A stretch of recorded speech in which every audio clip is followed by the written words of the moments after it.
Vamos continuar com a nossa exposição da Epístola de Paulo aos Colossenses, capítulo 3, versículo 22.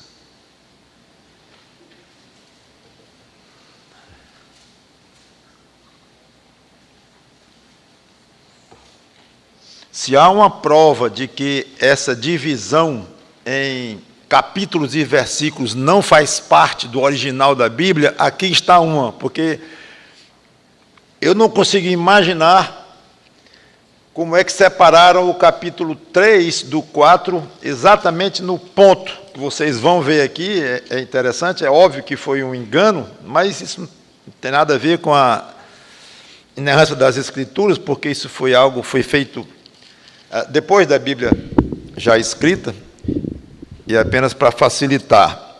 Mas observem aqui no capítulo 3, como eu já tenho exposto, que Paulo está falando para esposas, no versículo 18, maridos, no versículo 19, para os pais, no versículo 21, para os filhos, no versículo 20, para os pais, no versículo 21, agora, que vamos tratar hoje, para os servos, no versículo 22, e para os senhores, no capítulo 4, versículo 1. Ou seja, visivelmente, esse primeiro versículo do capítulo 4 deveria ter sido o último do 3. É claro, isso aqui é só uma curiosidade que eu estou trazendo, não tem nada a ver com a pregação, mas é bom vermos que essas coisas de homens são sujeitas a erros e que isso não faz parte, repito, da originalidade das Escrituras, que essas, sim, não tem erro algum, nenhum, zero. A Bíblia é absoluta e completamente inerrante. Então, eu já até falei que Paulo vinha comentando sobre esposas, maridos, filhos, pais, e agora vamos falar, ou ele trata, se dirigindo a servos e senhores, na realidade, escravos, e na época a escravatura valia, e o escravo era considerado parte da propriedade do dono da casa, e, num certo sentido, pertencia à família, de modo que ele não foge muito. Então, da linha que ele vinha trazendo com mulheres, maridos, filhos, pais, aí vem escravos, ou servos e senhores.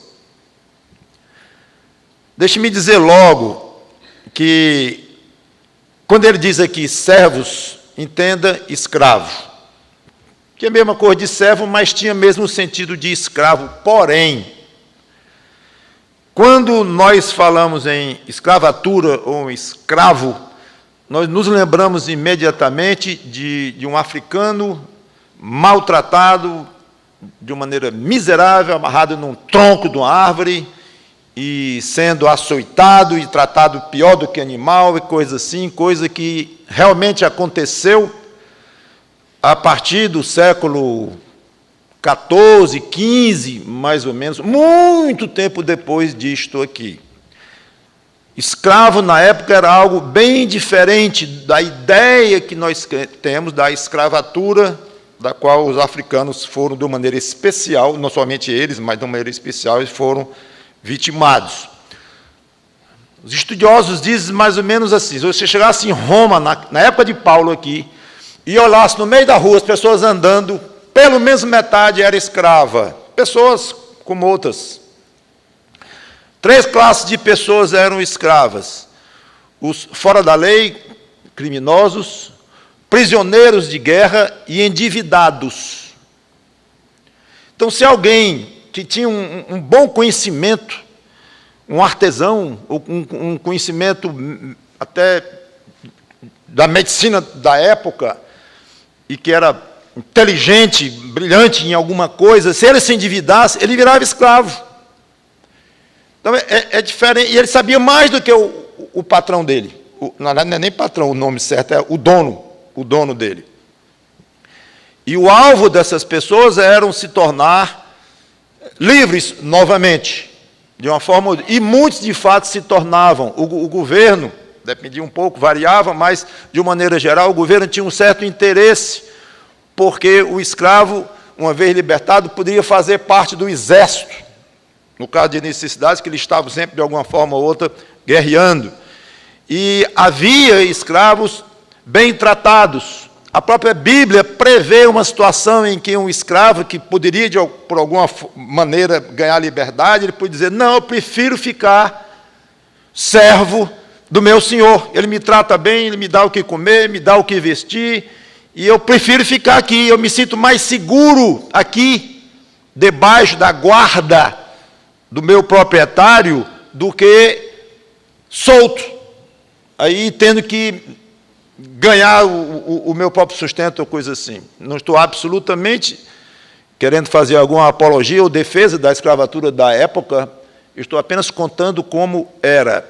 A ideia de propriedade machuca, obviamente, ninguém concorda com isso, é algo que a gente repele, mas é importante, historicamente, não confundir sempre, que eu vi a palavra escravo, se lembrar de um homem ou uma mulher amarrada num tronco, toda chicoteada com as costas sangrando. Não obrigatoriamente, muitas vezes, não acontecia isso.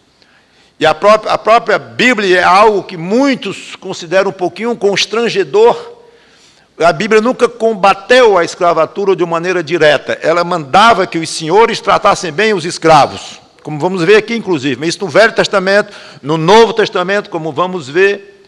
Então, a ideia geral é que o Espírito Santo resolveu deixar que os valores do cristianismo penetrassem de uma maneira mais profunda nas sociedades onde ele, cristianismo, ia chegando, e, naturalmente, com o tempo, iria chegar o momento de isso passar a ser insuportável. Como, aliás, aconteceu. Então, não é um assunto simples, a questão escravatura. Eu não vou tratar aqui absolutamente do assunto escravatura, ou a existência de escravos, mas é isto, dizer que a Bíblia aprovava a escravatura porque não condenou, não é exatamente isso. Deixou como estava e legislou sobre aquela condição existente. E Paulo, inclusive, diz, se você se converteu sendo escravo, permaneça escravo. Mas se puder se libertar, se liberte. Está lá escrito claramente, mas não condena. Como não diz aqui em momento nenhum, servo, liberte o seu escravo. Poderia ter dito assim que, se o Espírito Santo tivesse mandado Paulo dizer, ele teria escrito, obviamente, liberte os seus escravos. Não. Inclusive, poderia haver uma ruptura da ordem social existente, muito violenta, se isso acontecesse, como eu falei. Então, talvez metade das pessoas andando naturalmente no meio da rua, ali, como eu falei, eram escravas, de todo grau de instrução, inclusive, como já coloquei também. Então, Deus resolveu assim. Legisla com relação à escravatura, dirigindo mais agora ao Novo Testamento, e deixa seguir o rumo em que um dia isso vai acabar. E acabou, pelo menos em grande parte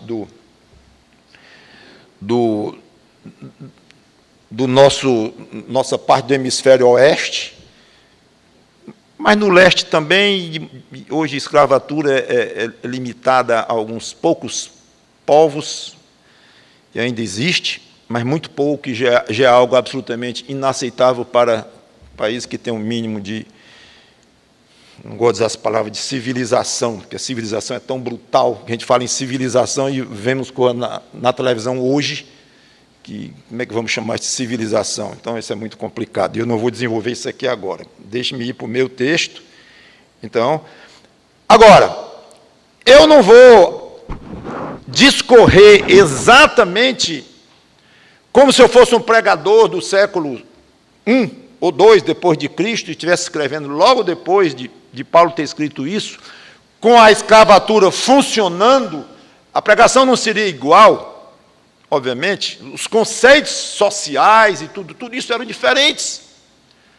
Então não tem sentido hoje eu estar diretamente aplicando para o escravo da época o que Paulo quis dizer aqui, e para um senhor de escravo da época.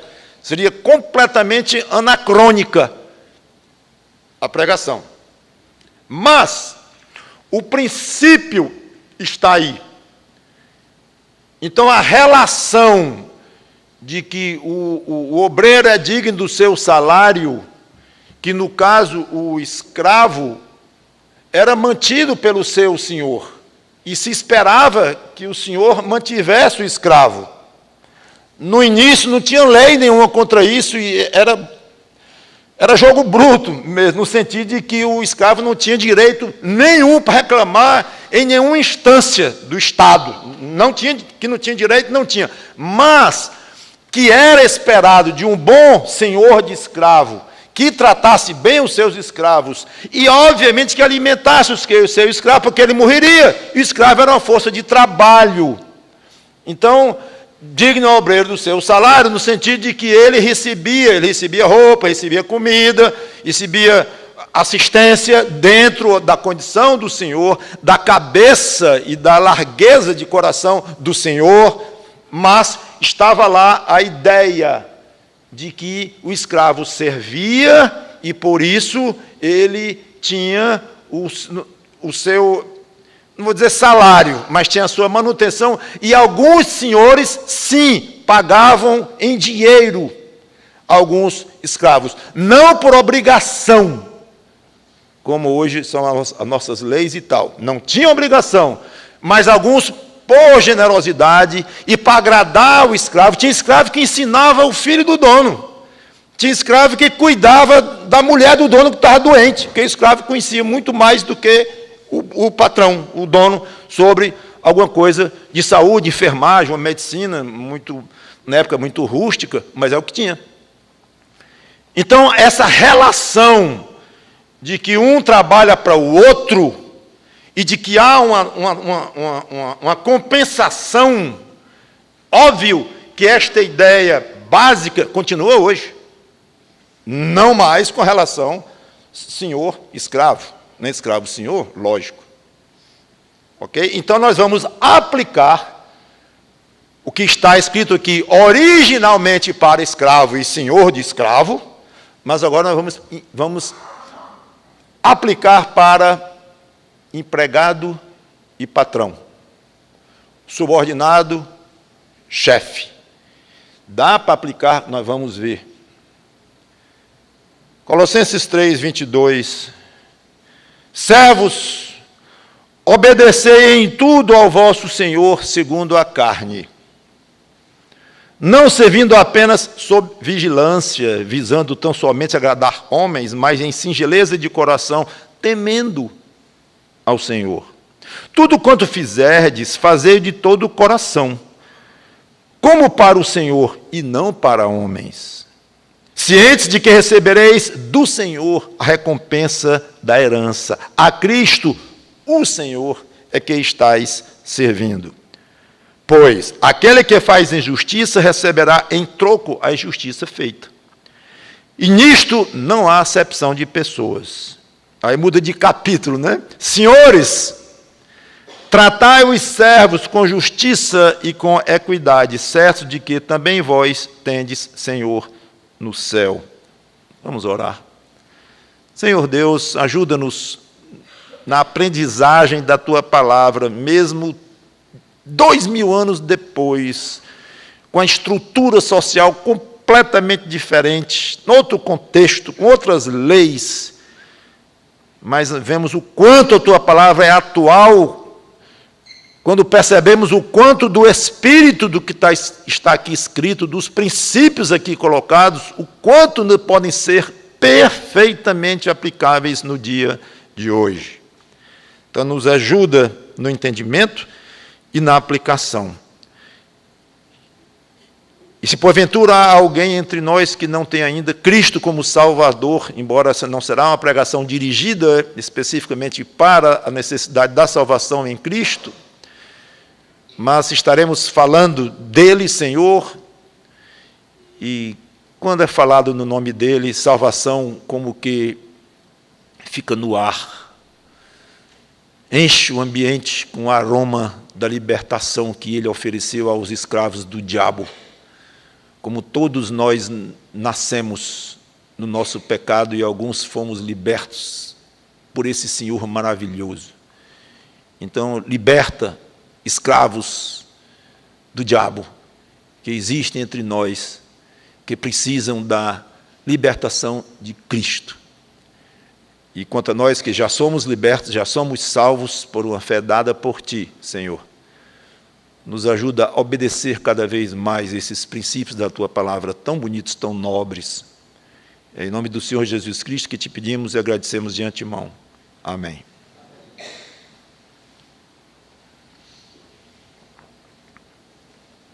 Obedecei em tudo o vosso Senhor segundo a carne. É curioso como a expressão indica que há um outro Senhor, não segundo a carne. Olha, eu estou mandando vocês, servos, e eu vou parar de usar a palavra escravo, porque já passei quase um quarto da pregação falando em escravatura, escravo e coisa assim. Vamos deixar agora isso e falar agora, serve, senhores, sabendo que eu estou aplicando. Então, eles, ao dizer, vocês obedeçam em tudo aos seus senhores, segundo a carne, não segundo a carne, diz aqui, não, obedeçam em tudo aos seus senhores segundo a carne. Então fica implícito que há um Senhor não segundo a carne. Claro, mas por enquanto implícito. Vai já ficar bem explícito. Por enquanto, deixa por trás a ideia de que há Senhor segundo a carne e há Senhor não segundo a carne. Mesmo assim, note que o crente continua obrigado a obedecer os senhores humanos. Ou como ele diz aqui, no 22, Senhor segundo a carne. O procedimento do servo para com o patrão, do empregado para com o chefe, se resume numa palavra, até aqui: obediência. Obedeça ao que lhe for ordenado. E ele diz, em tudo, de uma maneira geral, sempre, quando a Bíblia fala para o crente obedecer, mesmo dizendo em tudo, o servo obedecer o patrão, a esposa ao marido, como expliquei, um cidadão às autoridades, sempre fica claro que essa ordem tem limites, e esses limites chegam quando o marido manda a mulher, ou o pai manda o filho, ou a autoridade manda o cidadão fazer alguma coisa contra os princípios de Deus, ou seja, pecar, peque, faça isso. Eu não posso fazer, isso é pecado aos olhos do meu Deus, mas faça. Neste ponto chegou o limite em que a pessoa que normalmente é obrigada a obedecer, que ela tem que obedecer, parou ali. Então ninguém neste mundo tem direito constituído por Deus para mandar outra pessoa pecar e ferir os princípios de Deus. E é curioso que mesmo Paulo dizendo em tudo, mas é uma forma de dizer, de uma maneira geral, obedeça, não fique atrás de desculpas, não fique atrás de motivos. Você é servo, você é subordinado, obedeça, pronto, é isso aí. Esta é a ideia. Enquanto não chega naquele limite, ou de uma indignidade muito grande, que a ideia de indignidade já vai ficar um pouquinho mais relativa, mas obviamente teríamos como defender esta ideia também da dignidade, como em qualquer outro tipo de ordem em que um crente deve obedecer a um outro, a ideia da dignidade está lá também. Seja como for, a expressão é forte em tudo. Indica que um crente, O ideal é um crente ser cordato aos seus chefes, dócil, naquilo que eles mandam. Aí diz, não servindo apenas sob vigilância, visando tão somente agradar homens, mas em singeleza de coração, temendo ao Senhor. Agora Paulo vai mais fundo e passa para a área do propósito das ações. Deus não se satisfaz com obediência mecânica fria,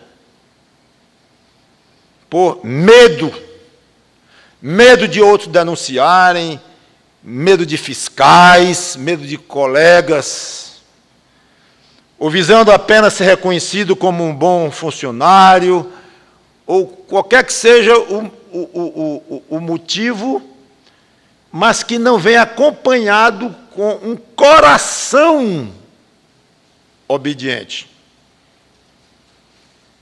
Porque, na realidade, nada impede de um servo, um empregado, ser obediente ao seu patrão com cinismo, com ódio, com desejo de vingança. Eu ainda pego esse desgraçado um dia.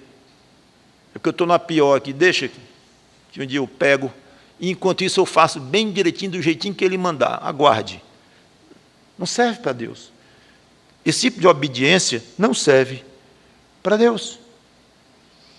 Ganância, ou seja o que for, porque são atitudes pecaminosas, não servem para Deus.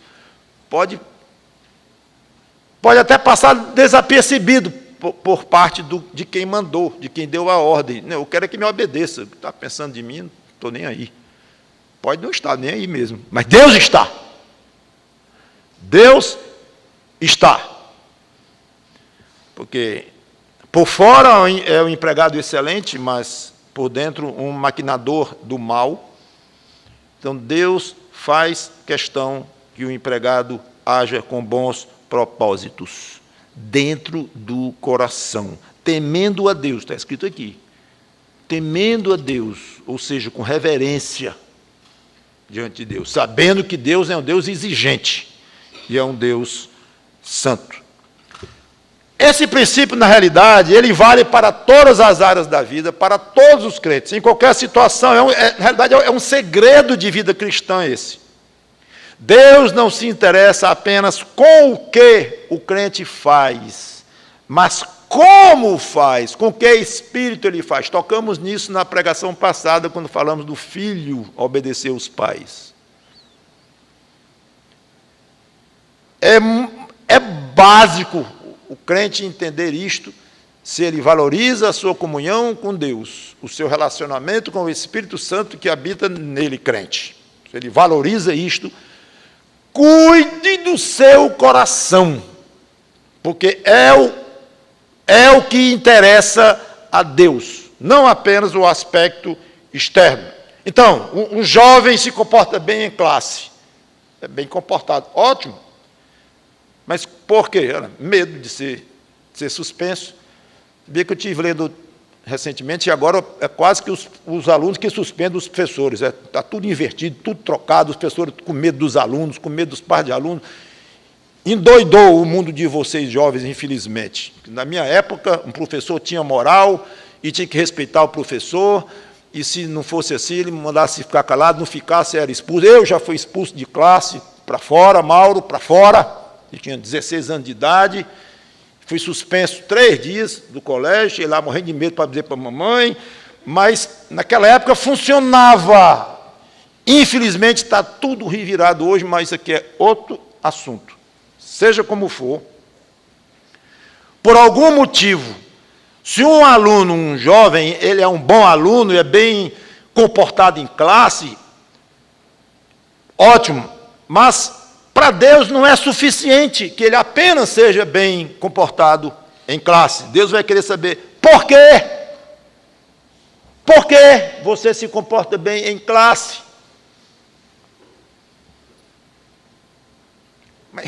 Mas Senhor, não é demais não. Tu acha pouco eu me comportar bem na aula daquele Tu conhece o meu professor? O senhor é insuportável, ele é grosseiro, ele humilha a gente. Tu queres que eu me comporte na aula dele? Já é muito, aí eu me comporto. Aí tu me apertas mais ainda. Por que você se comporta? Senhor! Pois é assim a vida do crente. Ele deve estar dando continuamente satisfação ao Senhor dele, porque ele perscruta o Senhor dele, perscruta os corações, e ele está interessado, sim, no propósito interno.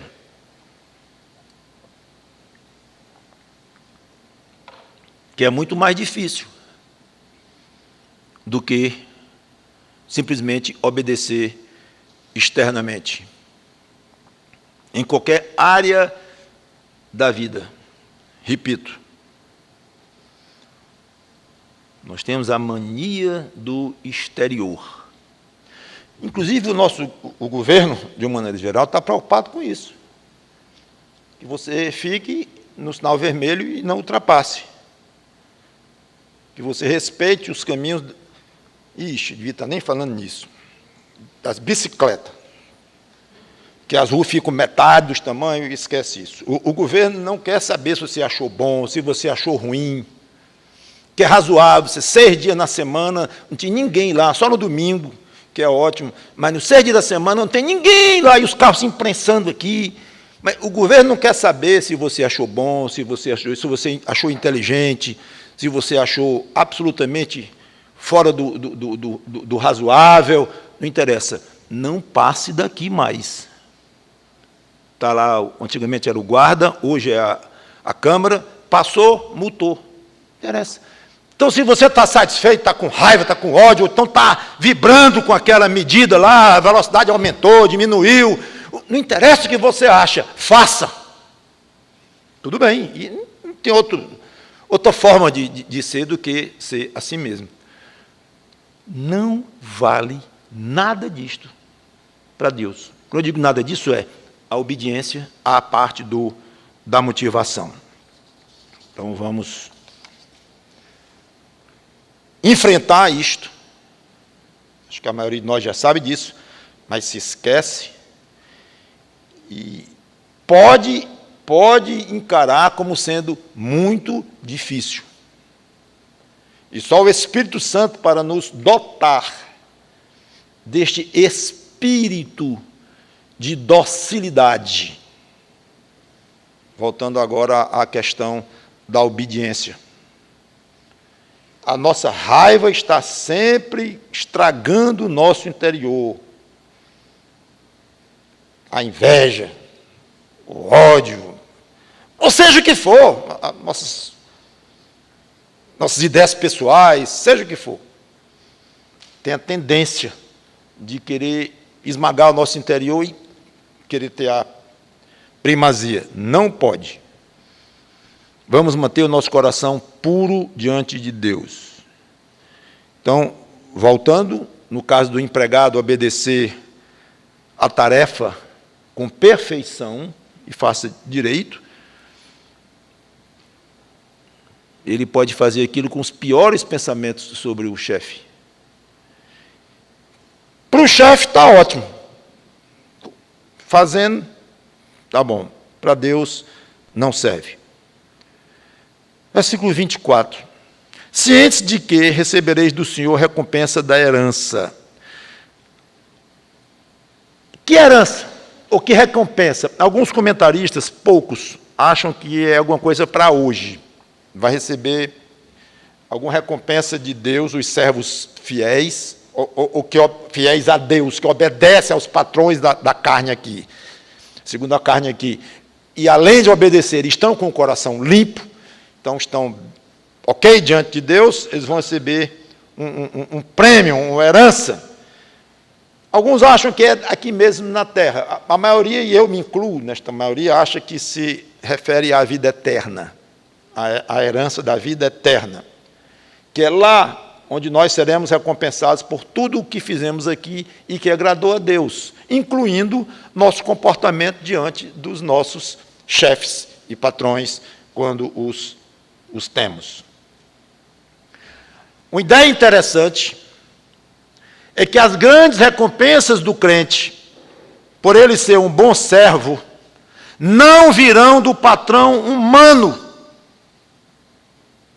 Mesmo que o patrão humano seja bondoso, que existem, claro, muitos, lhe dê aumentos, lhe trate muito bem, promoções justas, regalias, mesmo assim, essas recompensas aqui, se e quando vierem, não valem nada, comparadas com a recompensa mesmo, à altura de um Deus supremo e todo-poderoso que foi obedecido pelo seu servo, Deus dizer assim, vida eterna, cheia de galardões. Cheia ou não, mas galardões na vida eterna, recompensas pelo que me obedeceu.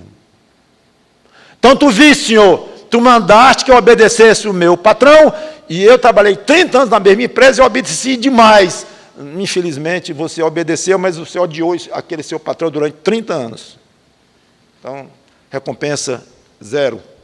Em termos de galardão, entra para o gozo do teu Senhor, veio para a vida eterna, claro, não tem nada a ver com o assunto, a salvação em Cristo pela fé, mas a questão de galardões, de recompensas, que é um assunto que a Bíblia fala muito e explica pouco. Fala muito e explica pouco. Se você vê algum dia um livro falando sobre galardões, não compre. Porque se alguém conseguir fazer um livro sobre galardão, ele está inventando coisa que a Bíblia não tem. Eu fico meio cismado quando vejo livro dessa grossura falando sobre o céu. Digo, opa! Aí fala de coisas no céu. Onde é que está isso na Bíblia? Não, porque é meio implícito, é meio óbvio, é conclusivo. Olha, tenha cuidado, diga do céu o que está escrito na Bíblia. Ah, mas quando a gente espreme é tão pouco para saber o dia a dia lá, como é que vai ser isso, como é que vai ser aquilo. Ah, eu queria tanto saber, pode continuar ficando querendo, mas não vá se adiantar, e nem vai escrever livro, nem vai ler livro que fale muitos detalhes sobre o céu, vai lhe atrapalhar. Então, aqui é parecido, galardão, fala muito e explica pouco, mas fala, e tem a garantia de galardões para quem obedecer, fora o galardão máximo, supremo, que é a vida eterna, como já expliquei. Então, voltando, para um servo que está lá com o seu patrão, bom ou ruim, mesmo bom, dando recompensas, como falei, ou ruim, não dando quase alegrias ao seu empregado, seja como for, isso aqui não vale nada não, calma, que a recompensa pelo seu trabalho a estes patrão ou patroa, ele virá no céu. Confia em Deus para isso? Cada um fique com a resposta, o quão confia e segue nesse caminho. Agora vem, versículo 24b. Então, 24. Cientes de que recebereis do Senhor a recompensa da herança. A Cristo, o Senhor é que estáis servindo. Lembra que eu disse que estava implícito ao dizer que tinha um Senhor na carne, que tinha um outro Senhor não na carne, pois está aqui. Esse é o Senhor agora, tornado absolutamente explícito. É o Senhor espiritual, é o dono do ser total do outro, coisa essa que o patrão na terra não tem poder nenhum sobre o corpo do outro, que até tinha na época da escravidão, como já falei, mas esse é o Senhor de que Paulo está falando aqui, é Cristo, tornado de uma maneira muito explícita aqui. Vocês têm um Senhor, a Cristo o Senhor é que estáis servindo. Mas eu sirvo não fulano, lá da empresa tal, ou do governo lá tal, eu não sou concursado e o meu chefe é esse aqui, como é que está anulando uma coisa com outra? Não. É porque o serviço ao Senhor da terra aqui, ao homem ou à mulher, que é seu chefe, ou hierarquicamente acima de você e tudo, isso aqui é secundário, isso aqui é passageiro, isso aqui é pequenininho, isso não vale nada. É um serviço? É. Tanto é que a Bíblia legisla e diz, faça assim, assim, assim. Então, a Bíblia reconhece. Não, até... E Paulo tem esse cuidado em 1 Coríntios. Esse cuidado. Agora você é crente, é livre em Cristo, libertação total. Pode fazer o que quiser, você não dá mais satisfação a patrão, a chefe, a governador, a ditador, a imperador. Agora você é de Cristo, que é o rei do mundo inteiro. Faça o que lhe der na cabeça. Não, não, não, não. Absolutamente. Então não é que não seja importante as relações aqui nesta terrinha, nesta vidinha rápida, fugaz, que passa como uma flor que hoje está linda, amanhã caiu toda feia e murcha. Mesmo sendo aqui muito rápido, é importante aos olhos de Deus. Sim. Então a Bíblia fala, orienta, exorta, determina. Não é para confundir e achar então que não tem importância nenhuma. Tem, mas não dê mais importância do que essa coisa tem. Porque dar menos importância é ruim. E dar mais importância do que é para dar também é ruim. Então a sabedoria de Deus no crente ensina e mostra e eu ajudo o crente a entender o tamanho certo.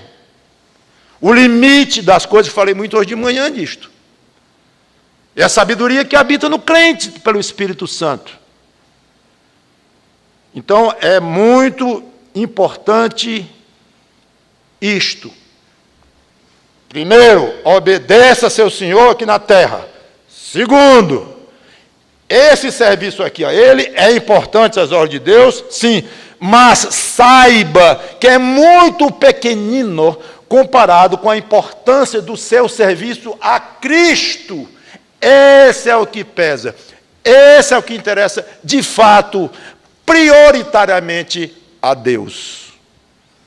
Ok? Então é importantíssimo este aspecto. E é maravilhoso termos um senhor desse, é absolutamente espetacular. Quando diz aqui, bom, paciente, benigno, super poderoso, esse aqui é o grande Senhor dos servos, dos empregados, dos escravos da época e até os atuais que existem por aí, dos subordinados. E esse é um princípio para todo crente levar em consideração. Mesmo nos momentos de bom relacionamento com o patrão terreno, satisfeito e tudo mais, lembre, meu patrão mesmo não é este, é Cristo. O meu emprego não depende deste cidadão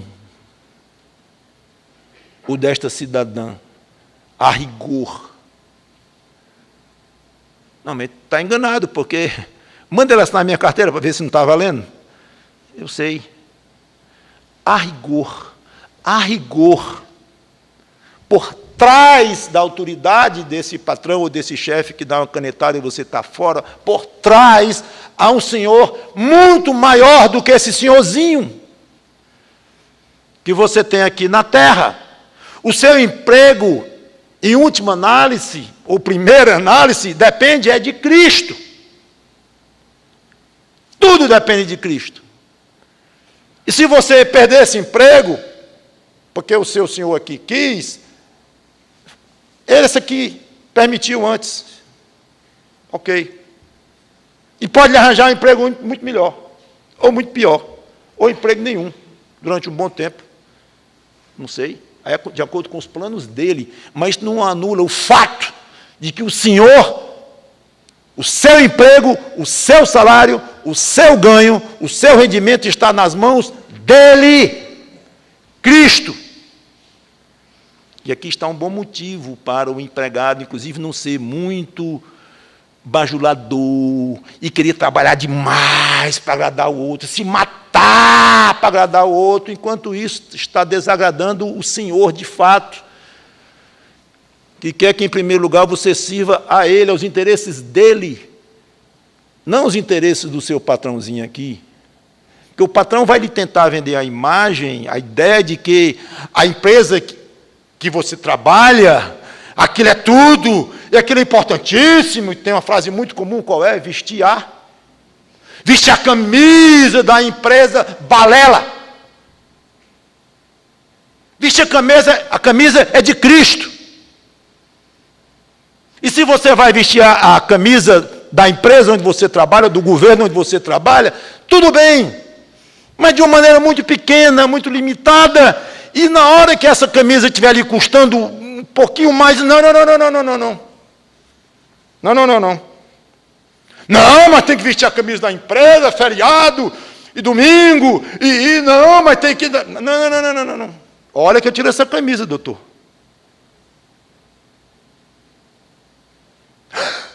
Pastor, isso é louco!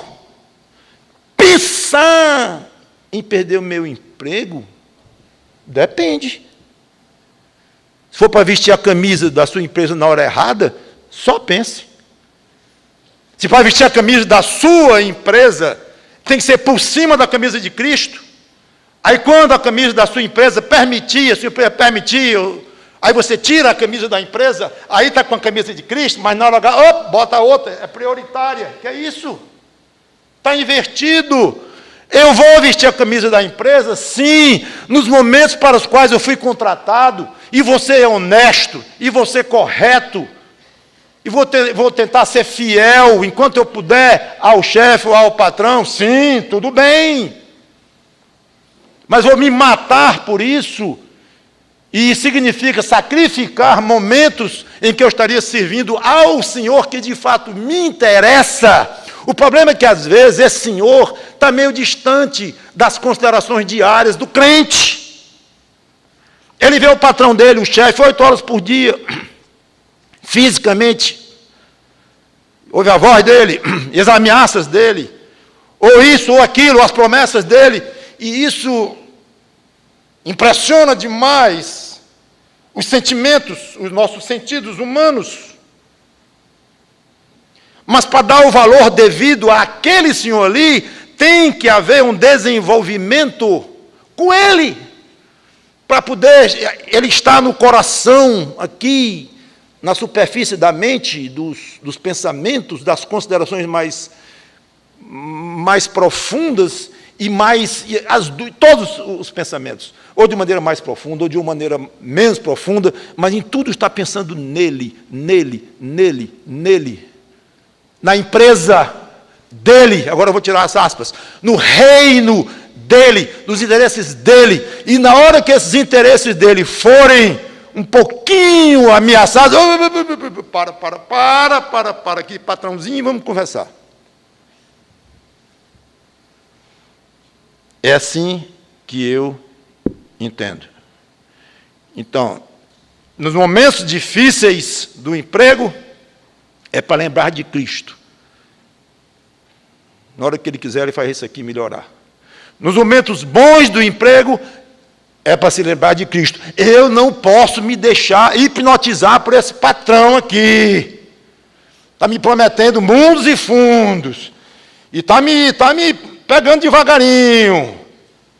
E até que tem cumprido as palavras. E isso aqui está ficando já um pouquinho mais comprometedor do que eu gostaria.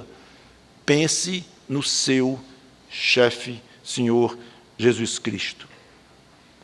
Nunca esqueça, se Cristo quiser, Ele faz as condições do seu emprego melhorarem. E arranja outro emprego, dá forças para suportar uma situação ruim no emprego, seja o que for. Versículo 25. Aquele que faz injustiça receberá em troco a injustiça feita. E nisso não há acepção de pessoas. Ninguém sabe a quem Paulo se referia aqui, não ficou claro. ele pode estar se referindo a alguma injustiça feita pelo servo ou pelo senhor, não sabemos. Se é pelo servo, que é uma possibilidade, serve como advertência de que não é por ser servo, escravo na época, que pode fazer o que bem entende dentro das condições em que ele está ali, mas se vingar do chefe de uma maneira que o chefe não saiba, e que ele pode tomar certas liberdades, porque ele é crente, porque ele é livre. Não vá fazer coisa errada com esse chefe. Ah, ele mentiu para mim, eu minto para ele. Não. Ele não é sincero comigo, eu não sou sincero com ele. Não faça isso. Então é provável que Paulo esteja querendo dizer assim: você, servo, você trate o seu patrão, o seu chefe, de uma maneira corretíssima, independente da maneira como ele lhe trata.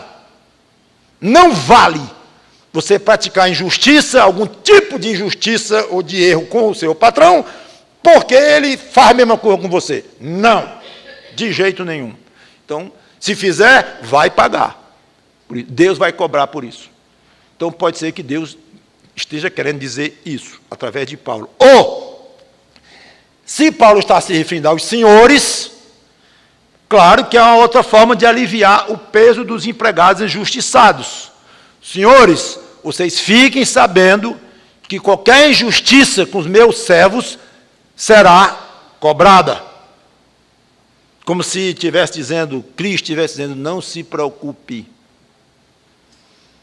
Você tem quem lhe defenda e que vai pedir contas pelas coisas erradas que os seus chefes e superiores fizeram a você. Deixe comigo, eles vão pagar pela injustiça feita. Então você vê que quer Paulo esteja se referindo aos servos com relação a alguma injustiça que eles fizeram, algum erro, ou aos senhores, é fácil aplicar, tem todo o sentido, tanto uma coisa como a outra. O fato é que é muito reconfortante nós termos um Salvador tão forte, e que é nosso Senhor, também nosso chefe supremo, tão forte, tão dedicado em nos ajudar, nos amparar, nos proteger e cobrar de quem nos trata mal. Efésios capítulo... Aliás, ainda não, eu vou já para Efésios, mas ainda em Colossenses 4, entrando agora na área dos senhores. Senhores, tratai os servos com justiça e com equidade. Justiça de maneira, obviamente, justa, razoável, correta. Podemos dizer conforme os padrões de Deus. E com equidade igual para todos, em termos de dignidade humana. Essa questão de igualdade é muito delicada, complexa e muitas vezes enganosa. Liberdade, fraternidade, igualdade, é bom ver isso com muita cautela. Mas, nesse contexto aqui, ao meu ver, é fácil.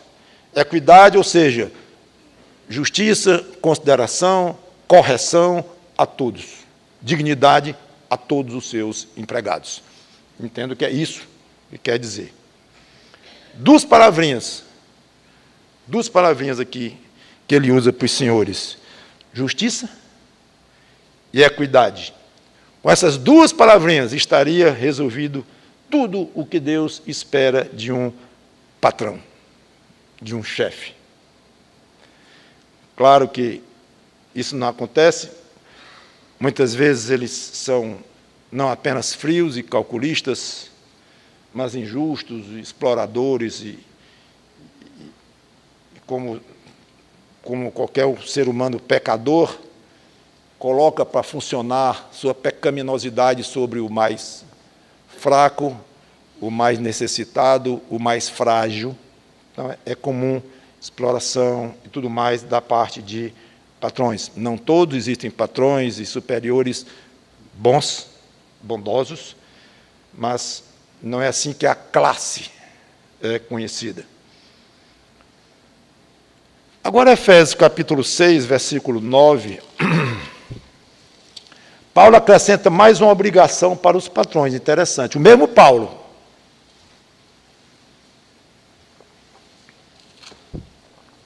Efésios 6 e 9, e vós, senhores, é uma carta paralela, né? Como eu já expliquei, Colossenses e Efésios. E vós, senhores, de igual modo procedei para com eles. os servos, né? Deixando as ameaças. Olha só, curioso. Não falou disso em Colossenses, agora ele fala, deixando as ameaças. Sabendo que o Senhor, tanto deles como vós, está nos céus, e para com ele não há acepção de pessoas. Algumas expressões repetidas lá de Colossenses. Uma forma comum de pressão por parte dos empregadores são as constantes ameaças de demissão. Na época, castigo físico. Agora, demissão. Isso apavora o empregado, muitas vezes, e se torna uma ferramenta de chantagem emocional, especialmente numa época de crise, uma época de desemprego, com 3 boquinhas lá para alimentar, mais a da esposa, e uma ameaça de um patrão que tem na mão o emprego do outro é muito forte, abala, afeta, mexe, mais do que talvez ele próprio gostaria, depende da cabeça do patrão, ou às vezes é como ele gostaria mesmo.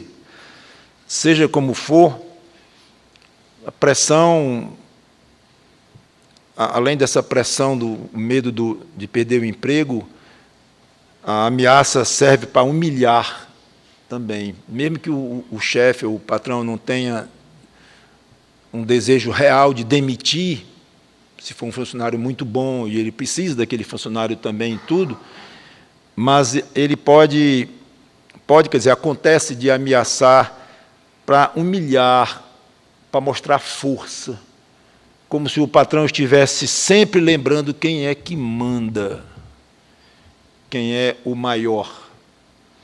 Então a ordem é clara: deixem as ameaças.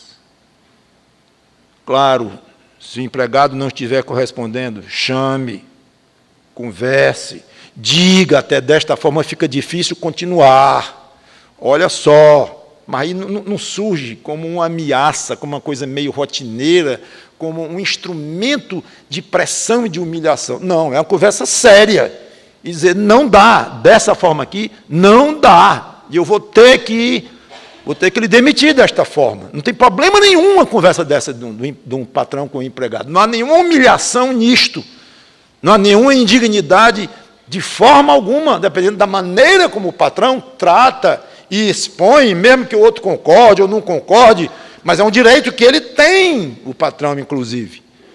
Mas trate com dignidade e que não se enquadre neste nome aqui de ameaça. Se eu quero, eu lhe demito. Eu lhe demito. Isso é extremamente ruim para o outro.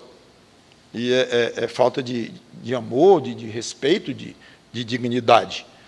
E se chegar ao ponto de ter que demitir um empregado que já foi avisado, já foi comunicado de maneira lícita, legal, decente, tudo, pode até chegar ao ponto de demitir, claro. Não precisamos mais de você, ou estamos em crise aqui, ou o seu rendimento não correspondeu, não tem problema nenhum. Não é o assunto de que a Bíblia trata aqui, mas de ameaças. Então, voltando e encerrando, voltando a Colossenses 4, e encerrando, diz, certo de que também vós tendes um Senhor no céu, falando com os patrões. Eu fico imaginando Deus dizendo assim, cuidado, seus patrõezinhos arrogantes. Vocês que gostam de ameaçar, de gritar com o empregado, de humilhar, deixe-me só lembrar que vocês também são empregados meus, como se Cristo estivesse dizendo aqui. E eu sou muito poderoso, não vai me irritar, porque eu destruo a sua empresa. Você duvida? Eu destruo o seu cargo, se não é uma empresa, mas você é um ministro de Estado, e você é presidente da República, e você é isto, ou é aquilo, ou é concursado, ou seja, o que for, eu lhe tiro daí, se eu quiser, para você nunca mais humilhar ninguém. Eu vou lhe humilhar agora, está bom? Eu gosto. com passagens desse tipo aqui, porque lembra quem é quem. O homem é muito arrogante, presunçoso, ele precisa de vez em quando de passagens como essa para lembrar quem é quem. Vocês se lembrem que vocês têm um Senhor no céu. Vocês tomem cuidado como é que vocês vão tratar os seus subordinados, frágeis, necessitados, com lágrimas nos olhos, implorando por uma chance a mais. Cuidado com o que você vai fazer. Tudo bem, você tem seus direitos, eu conheço o seu coração, sei as suas responsabilidades, sei. Mas você não infrinja, porque eu conheço o seu coração. E eu sou muito poderoso para fazer de você o que eu bem entender. Então você veja como ficam nivelados aqui empregado e patrão. Nivelou. Ambos têm o mesmo Senhor no céu. Então, quando Cristo entra em cena, todos se nivelam. Não tem maneira mais eficaz de nivelar dois seres humanos do que botando Cristo na frente. É automático, é ligeiro. Não há grande, nem há pequeno. Aliás, só tem pequeno. Não há rico nem pobre. Aliás, só tem pobre. Não há poderoso, não há sem poder. Aliás, só há sem poder. Na frente dele, todos se nivelam por baixo. Isso é espetacular. E essa grande fortaleza do crente, um escravozinho de 2000 anos atrás, maltratados que fossem, ou mesmo um africano, coitado, surrado, tratado como animal, pior ainda, ou hoje um crente que é até bem tratado, por cheio de leis e coisas desse tipo, mas não importa, a grande força do crente, no caso do escravo ou do empregado crente, a grande força é esta: eu tenho um Senhor no céu, diante do qual este patrão aqui está igual a mim. Em princípio, em termos de fragilidade, em termos de impotência. Mas está muito pior do que eu, se ele nem serve esse Senhor com consciência. Ele é escravo dele e nem sabe. Antes ele era escravo do diabo, mas o próprio diabo é subordinado a Cristo. Então esse pobre miserável nem sabe que quem controla a vida dele é Cristo. Lá no fim, a autoridade final é Cristo. Ou, se é um patrão bom, até crente também, que coisa boa, somos irmãos em Cristo. Não vá abusar disso e sentar na cadeira do chefe, né? Falou, chefe, somos irmãos. Não é bom senso fazer isso. Ele está batendo nas costas porque é irmão. Mas sabe que os dois foram salvos pelo mesmo sangue e que devem ser unidos espiritualmente, sim, e que têm o mesmo Senhor no céu. Então, quer o empregado crente tenha um patrão ou um chefe, crente ou não, seja como for, mas ele tem, repetindo, como força interna, eu tenho um Senhor, e ele ele cuida de mim hoje. Não é que ele vai cuidar, ele já cuida. Eu posso não entender bem a maneira como ele cuida de mim, mas ele cuida. Como é que eu vou encaixar esse grito que eu recebi ontem e essa demissão que eu recebi hoje, aos berros, como é que eu vou encaixar isso como um cuidado do meu Senhor no céu? Eu não sei bem, mas é. E Ele cuida de mim, e é para o meu bem. E Ele vai pedir contas de quem gritou comigo e me demitiu, no caso, injustamente, dentro de um exemplo.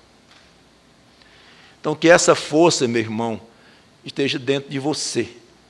Você que é empregado, que serve, que serve alguém ou tem um chefe.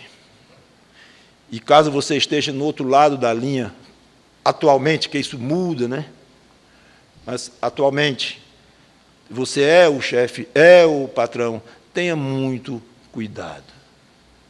Há um Senhor no céu muito ciumento, muito zeloso por pelos quais ele morreu numa cruz. E ele salvou. E ele não vai deixar passar. Cada maltrato que você fez, cada ameaça, cada demissão injusta, cada forma desumana de tratar. Que todos nós tenhamos o coração limpo diante de Deus, os servos que obedecem com o coração limpo, mostrando para ele um coração puro. Os chefes que mandam e dão as suas ordens, também com o coração limpo, que podem justificar perante ele. E de uma maneira geral, que cada um de nós, crentes, sempre temos um coração limpo, para justificar diante de Cristo, com o olhar penetrante dele, a nossa obediência, o nosso comportamento externo. É excelente o comportamento externo, sim, quando ele vem acompanhado do coração. Que Deus nos ajude e que aqueles que não têm um Senhor no céu ainda, que cuidem de fazê-lo, porque ele só se propõe a ser Senhor da sua vida enquanto você está vivo. Não vou mais explicar isso, eu quero encerrar. Mas saiba, enquanto você tem vida, você pode se submeter ao senhorio de Cristo. Venham a mim, todos os que estáis cansados e oprimidos, sobrecarregados, e eu vos aliviarei. Tomai sobre vós o meu jugo. Eu sou o chefe, eu sou o patrão. E aprendei de mim, porque sou manso e humilde de coração, e achareis descanso para as vossas almas. Quer um senhor desse? Corra, enquanto você tem vida, e ele está oferecendo. Se arrependa de seus pecados, confesse-os a ele, Cristo. Peça ajuda, e se joga nas mãos dele, e você vai ver o que é ter um Senhor no céu. Desta vez, um Senhor que você pode dizer também que é o seu Salvador. Vamos orar. Obrigado, Senhor Deus, pela Tua palavra, que o Teu Espírito Santo, como eu orei no início, nos ajude nesta interpretação, nessa aplicação que demos aqui, para colocarmos em prática hoje princípios tão lindos, tão úteis, tão nobres da Tua palavra, para Te agradar. Queremos Te agradar. E ao Teu Filho Jesus Cristo. E é em nome dele que Te pedimos e agradecemos. Amém.